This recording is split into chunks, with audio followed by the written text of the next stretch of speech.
naših in tujih gorah imamo veliko tudi zelo zahtevnih, zavarovanih, že na pol plezalnih poti, opremljenih s klini in jeklenicami. Pri hoji in plezanju po teh poteh se moramo zavedati, da smo dejansko v steni, ki zahteva dodatno opremo in varovanje. Poleg osnovne gorniške opreme je obvezna uporaba čelade, plezalnega pasu s samovarovalnim kompletom, priporočamo pa tudi rokavice. V trgovinah so danes na voljo različne vrste samovarovalnih kompletov, s katerimi se varujemo na jeklenicah in omogočajo veliko bolj dinamično varovanje kot s pomožno vrvico. Pri namestitvi in uporabi upoštevamo navodila proizvajalca. Samovarovalni komplet lahko izdelamo tudi s pomožno vrvico in 2 oponkama na plezalni pas. Konca pomožne vrvice zvežemo skupaj s podaljševalnim vozlom in jo potegnemo skozi zanko plezalnega pasu na 2 enaka dela. Ob plezalnem pasu enako dolga kraka pomožne vrvice zvežemo z navadnim vozlom. Na koncu vsakega kraka z bičevim vozlom upnemo ovalni HMS oponki z matico. Vsak krak pomožne vrvice mora biti prilagojen na dolžino iztegnjene roke.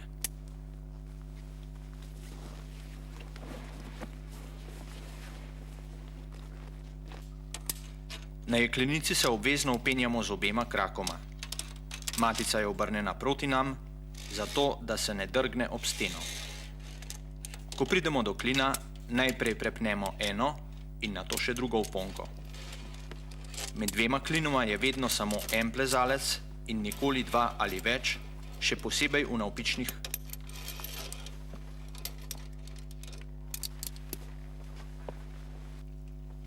Na isti način se samovarujemo na vrvni ograji.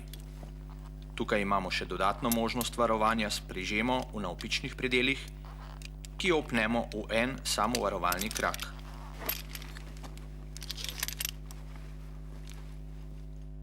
Vsakogar, ki ni sposoben za samostojno plezanje s samovarovanjem na zavarovanih poteh, smo dolžni dodatno varovati.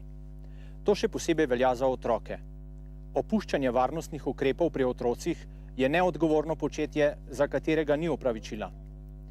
Zato si oglejmo, kako varujemo otroka na zavarovani plezalni poti. Z osmico ga navežemo na plezalni pas in mu pustimo primerno dolg konec vrvi za samovarovanje. Na koncu naredimo navaden vozel, v katerega upnemo HMS oponko z matico. Tudi pri sebi na glavni vrvi naredimo samovarovanje z 2 oponkama.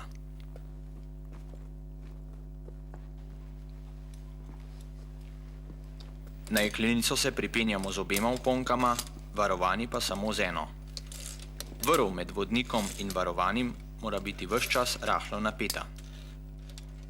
Na težjih odstavkih se zaustavimo pri klinu in s potegom vrvi pomagamo varovanemu pri plezanju. V prečnicah vrv še dodatno skrajšamo. Še posebej pri vodenju otroka je pomembno, da nas otrok vidi, ker se bo tako počutil bolj varnega.